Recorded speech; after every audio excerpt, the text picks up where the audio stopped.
아무튼 대통령 그 SNS 대해서도 부동산 정체가 아니고 이거 부동산 정치하는 거나 뭐 부동산 정치하는 거 뭐 나쁜 건지 잘 모르겠지만 이런 얘기도 나오는데 어떻게 보고 계세요? 유영희 변호사님은 아니, 대통령의 SNS X 소통인가 아니면 통치인가?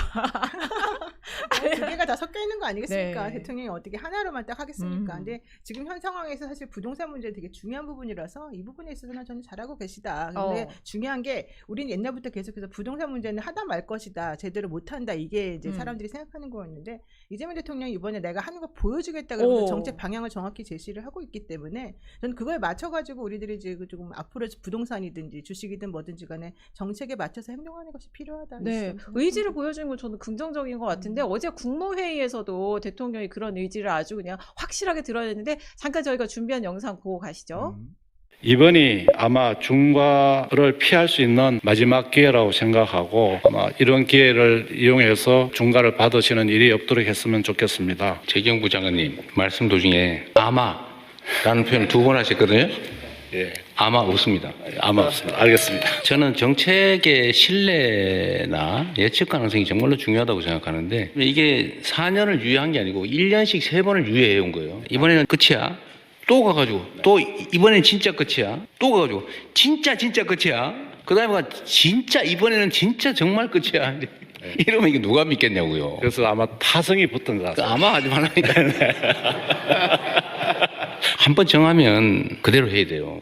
보완은 그 후에 다른 방식으로 해야지 그 자체를 밀어버리거나 변형을 해버리면 정책을 안 믿게 되죠. 정부 정책을 잘 따른 사람은 상대적으로 손해봤다는 느낌 들고 안 따르고 버티고 힘써가지고 바꾸는데 영향을 줘서 바꾼 사람만 득보고 이러면 이게 공정한 사회가 되겠습니까? 앞으로는 그런 거 절대 없게 하도록 해야 됩니다. 네.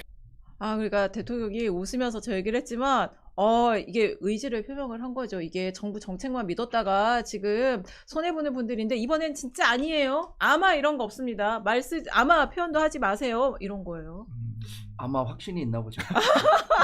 아마 확신이 갖고 아마 잡을 수 있을 거라고 생각하시는 것 같아요. 아, 근데 아니, 그렇게 생각 안 하시는 이게 거예요? 다주택자 문제 있잖아요. 네. 한 250만 명인가 있다고 하잖아요.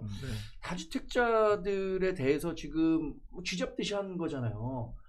근데 다주택 문제 해결하고 싶은 사람도 있을 거예요, 지금. 근데 우리나라 주택 정책 그 세제상의 문제는 뭐냐면 첫 번째 취득세도 높고 두 번째 보유세도 높아지려고 하고 세 번째 출구해갖고 양도세도 높아요.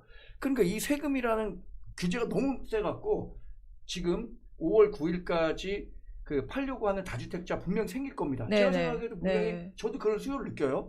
근데 이게 팔리려면은 거래가 될 수 있는 환경을 조성해 줘야 되는데 지금 서울에 어떻게 돼 있어요? 다 토지거래 허가구역으로 묶여 있고 경기도도 인기 지역이라고 하는 것은 다 토지거래 허가구역으로 있어요. 근데 이 지역에 하려면 실거주를 해야 되고 대출 규제 있고 그러니까 팔려고 하는 사람도 지금 어떻게 팔지? 나 팔고 싶은데 이 퇴로가 전혀 없어.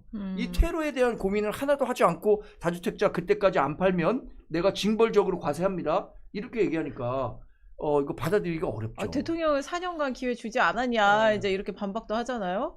근데 어쨌든 저는 집값을 잡으면 이재명 대통령 그것만으로 진짜 역사에 남을 대통령이 될 것 같은데 근데 이게 선거 앞두고 이런 게 선거를 의식해서 그러는 건지 아니면 그냥 선거에 상관없이 이건 내가 꼭 하고야 말겠다 이런 건지도 좀 궁금해요. 근데 어차피 5월 9일까지가 원래 그 법이 그 정해져 있는 기한이었기 때문에 6월 선거 전에 이 문제는 해결할 수밖에 없는 구조였었고 이제 그래서 사실 선거를 앞두고서 만약에 정치적으로 생각한다면 이 말을 안 하는 게 원래는 대통령 입장에서 더 나았었겠죠. 근데 실제 이 대통령 입장에서는 그 선거와 뭐 관련해서라기보다는 본인의 평상시의 의지 그리고 실제 국민에게 정책의 신뢰성을 담보하는 의미에서라도 이건 꼭 필요한 말이었던 것 같이 지금 보여집니다.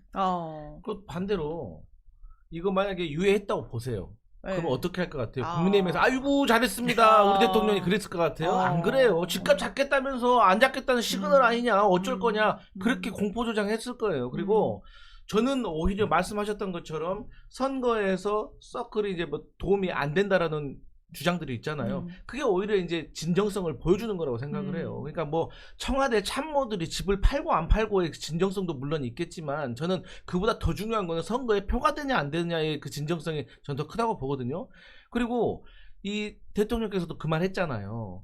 아니 내가 팔으라고 억지 춘향으로 파는 것보다 이 사람들이 다 계산 때려보고 아 이거 파는 게 낫겠구나 해서 자발적으로 파는 게 정책이 성공하는 거다. 이거 억지로 하는 거는 오히려 실패하겠다는 시그널이다. 저는 맞다고 보고 자꾸 국민의힘에서 재개발, 재건축과 관련해 가지고 원래 그쪽이 민간 공급이 많다라고 얘기를 하잖아요.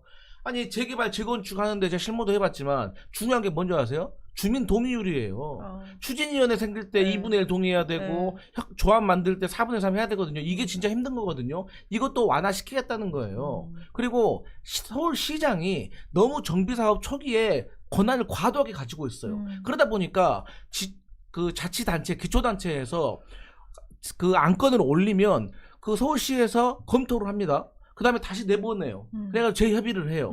그 다음에 이게 반복되는 거예요. 왔다 갔다. 그렇기 때문에 저는 실질적인 현장의 상황은 각 구마, 자치구마다 다르기 때문에 이걸 구청장에게 좀 이양을 해가지고 하는 게 속도도 빨리 날 거라고 생각하고 이런 것까지 제가 전반적으로 생각하기 때문에 이번에는 좀 다를 것이다. 그리고 공급을 뭐 더 많이 해야 된다 얘기도 맞습니다.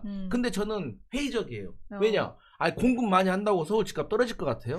강남 집값 떨어질 것 같아요? 저는 안 그래요. 왜? 나가는 사람보다 들어오는 사람이 더 많은데. 네. 그리고 그래서- 특정 지역의 인기가 더 높고. 아니, 근데 나는 아까 우리 정광재 대변인님 말도 어느 정도 그 정부에서 좀 고려를 해줬으면 좋겠어요. 팔 수 있는 환경과 살 수 있는 환경을 만들어줘야 돼요. 근데 대통령이 무슨 의지인지는 알겠어요. 저는 뭐 중과유예 뭐 폐지하셔도 된다고 생각해요. 그건 이제 시장이 반응을 하겠지. 그 다음부터는. 그러니까 그거에 대한 정책에 대한 책임은 정책 집행자가 한 다음에 결과를 보고 자기가 책임을 지면 되는 거예요. 저는 거기에 대해서 뭐라 하고 싶은 마음은 1도 없어요. 대신 아까 말씀드렸듯이 봐보세요. 아까 토지거래 허가구를 묶어놨어. 그 다음에 지금 중과세도 부과를 한때 양도세도 중과를. 그 다음에 보유세도 올라갈 것 같은 느낌이에요. 대출이 안 돼. 어떻게 하잔 말이에요.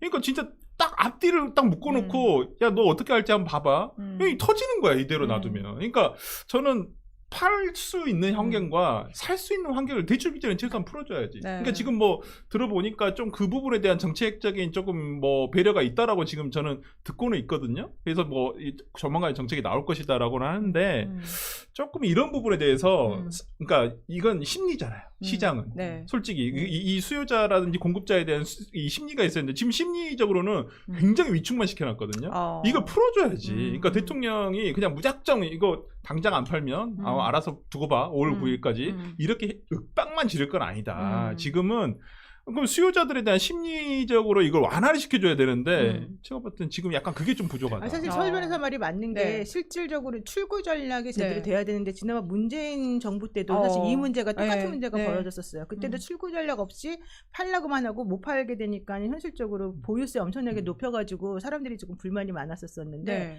안 팔고 싶어서 안 내놓은 게 아닌데 내놔도 시장에서 안 팔리고 실제 들어올 사람이 없다는 게 문제였거든요. 네. 근데 그거는 약간 일부 강남이나 이런 데에서 조금 비싼 부분이 조금 더 그런 부분이고 실제 다른 쪽으로 조금 나가보면 이제 안 그렇다는 게 정부 얘기여서 지금 아까 말한 대로 정부가 그 내용을 모르는 게 아니거든요. 알고 그래서 있습니다. 그 정책을 지금 만들고 있는 과정이라고 하더라고요. 그러니까 저는 그걸 홍보를 해주셔야지. 우리 대통령이 맨날 이렇게 국무회의 생중계하고 그러시잖아요. 그러면 그런 얘기를 좀 미리 해주면 예를 들어서 진짜 마음 먹고 있는 사람들도 아니면 진짜 시장이 준비를 할 텐데. 준비를 하고 싶은 사람도 약간 이게 대출 규제도 조금 허용이 되나 보다 이렇게 해서 준비를 할 거 아니에요. 우리가 집을 사는 게 뭐 집 앞에 가서 다이소에서 집 사듯이 사는 거 아니잖아요. 솔직히 그렇죠. 준비를 하고 사야 되잖아요. 네. 목적에 맞게 네. 지역도 고르고 돌아다녀 봐야 될 거 아니에요. 그러니까 저는 좀 시간적인 여유를 딱 5월 9일까지 지금 되게 쫓기잖아요. 네. 얼마 안 남았어. 100일도 안 남았는데 그러면 이사 준비하는 사람 이런 분들한테 그러니까 그런 정보를 주셔야지 대통령이. 그런 얘기하면 대통령한테 큰일 납니다. 그런 거 지적한 사설을 썼다가 그 사설 링크 딱 걸어가지고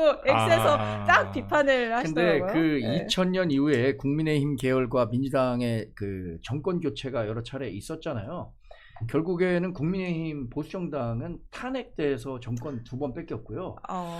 민주당 정권은 집값 문제 2번 때문에 정권 뺏긴 거예요. 노무현 대통령에서 이명박 대통령, 문재인 대통령에서 윤석열 대통령 가는 과정에서 제일 많은 영향을 줬던 게 집값을 잡지 못했다는 거거든요. 이거 중요한 문제다. 그렇죠. 이 굉장히 중요한 문제고 저는 이렇게 폭풍 트윗하는 게 일종의 조바심. 내가 이거 잡겠다라고 했는데 시장이 잘 반응 안 하니까 이런 부분에 대한 걱정 그게 그 히스테리성으로 나오는 게 아닌가라는 생각도 들고 또 하나 그러면 상황이 다른 건 이재명 대통령이 우리 정청래 대표 대통령 시켜주시려고 저렇게 불철주야 저렇게. 위험하다. 또 하나 높이서 야. 그 지금 이 방송 들으시는 분들이 얼마나 네. 그 다주택이나 아니면 뭐 고가의 주택을 갖고 있는지 모르시겠지만 올해 8월에 네. 보유세 대폭 인상하는 거 나옵니다. 6월 3일에 지방선거 끝나면 8월에 나오니까 그러니까 이거 다들 대비하고 계셔야 이 돼요. 얘기는 저도 그 현직 금융권에 있으신 분들한테 실무자한테 들은 얘기인데 보유세가 강화될 수밖에 없는 상황이고 이 흐름상. 그리고 월세와 전세가 올라갈 수밖에 없다. 이대로 간다면 정부 정책이 이렇게 간다면 그래서 대비는 하라라고 금융권에 있는 사람이. 근데 그 2022년 대선을 분석할 때 24만 7천 표 차인가? 뭐 이렇게 났잖아요. 그 24만 7천 표가 사실 서초구 한 구에서만 서초 강남 두 구에서 이 진 것만 해도 0.7%요? 네. 그게 다 돼요. 네.